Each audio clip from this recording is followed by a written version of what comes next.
ইতিহাস ছুঁয়ে দেখার ছবি বিনোদিনী। বিনোদিনী ছবির পরিচালক রামকমল মুখোপাধ্যায়। আর এই ছবিতে নটি বিনোদিনীর চরিত্র অভিনয় করেছেন রুক্মিণী মৈত্র।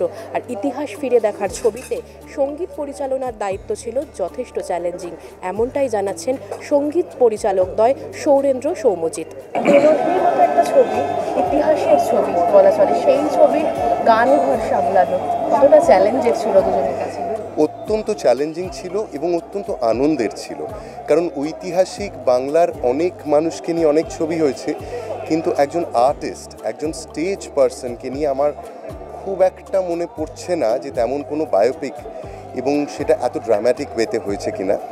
ফলে নটি বিনোদিনীর কাজ করবার সুযোগ এবং সেটা আমরা যখন পেয়েছি তখন তাই নিয়ে পড়াশুনো, তাই নিয়ে রিসার্চ, তৎকালীন যুগের থিয়েটারের সাউন্ড তার সঙ্গে আজকের কন্টেম্পোরারি সাউন্ডের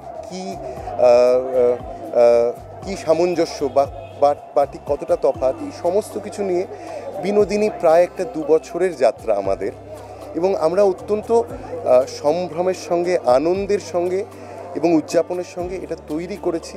এবার এটা প্রস্তুত করছি টু দি অডিয়েন্স। আমার একটাই অনুরোধ যে কাইন্ডলি অ্যাকসেপ্টেড, এবং দিস ইজ লাইক আ হাজরি to one of the greatest stage performers of the last century. এই ছবির মাধ্যমে আমরা কলোনিয়াল ইন্ডিয়াকে দেখতে পাবো এবং তার সাথে বাংলা, যেটা রেনেসা পিরিয়ডের একটা বিশাল ভূমিকা ইন্ডিপেন্ডেন্স মুভমেন্টে পালন করেছিল, সেই পিরিয়ডটা দেখতে পাবো।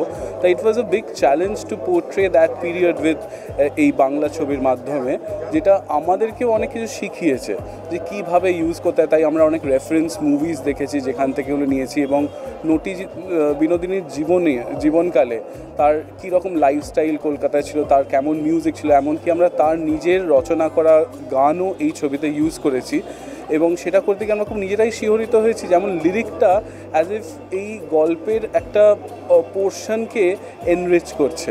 তাই আমরা খুব ধন্য যে এই ছবির অংশ হতে পেরেছি এবং এই টিম আমাদেরকে এতটা সাপোর্ট করেছে এই মিউজিক করার জন্য। এটা রিসার্চ ওয়ার্ক তো একটা হিউজ ছিল, সেই রিসার্চ ওয়ার্ককে কি সাহায্য করেছে?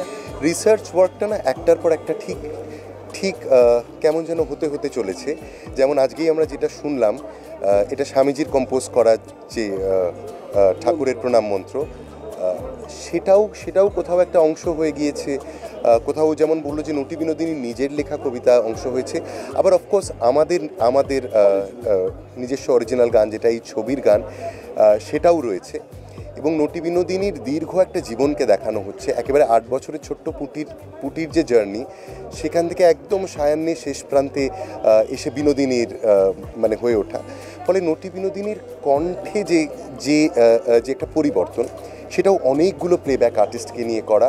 আমরা খুব খুশি যে রেখা ভারদ্বাজকে আমরা এই ছবির একটা অংশ করতে পেরেছি। আবার একদিকে শ্রেয়া ঘোষাল গাইছেন নটি বিনোদিনীর গান, আবার একেবারে নবাগতা সুচিস্মিতা গাইছেন, অন্বেষা গাইছে, আইভি গাইছে। তো এরকম একটা হিউজ বৈচিত্র্য, এবং নটি বিনোদিনীর জীবনটা যেরকম খুব এক লাইনে সাম আপ করার মতো জীবন নয়, একটা দীর্ঘ জীবন, সেই সবটাকে প্রকাশ করতে গিয়ে এতগুলো কণ্ঠ, এতগুলো আমার মনে হয় এক্সপ্রেশনস খুব প্রয়োজন ছিল। আর মানে ডিরেক্টরের কাছ থেকে কি ব্রিফ ছিল? ডিরেক্টরের কাছে ব্রিফ ছিল যে you have to give your best. তো আমরা ওদের কাছে যথেষ্ট লিবার্টি পেয়েছি। প্রডিউসার, ডিরেক্টর সবাই ভীষণ করে চেয়েছে এই ছবিটাকে উদযাপন করতে, to celebrate the life of such a great theatre actor. এবং আজকে এই যে স্টার থিয়েটারের নাম আবার পরিবর্তন হয়ে বিনোদিনী থিয়েটার, বি থিয়েটার হলো, এর সাথে যে আমরা যুক্ত থাকতে পারলাম, সেটা আমাদের কাছে খুব একটা বিশাল পাওয়া।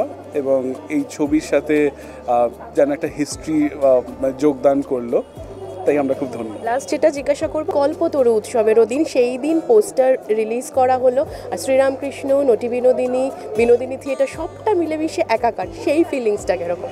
দেখো, কল্পতরু উৎসবের সম্বন্ধে যত আমরা জেনেছি সব থেকে বুদ্ধিমানের হলো ঠাকুরের কাছে কিছু না চাওয়া, সেটাই চৈতন্য।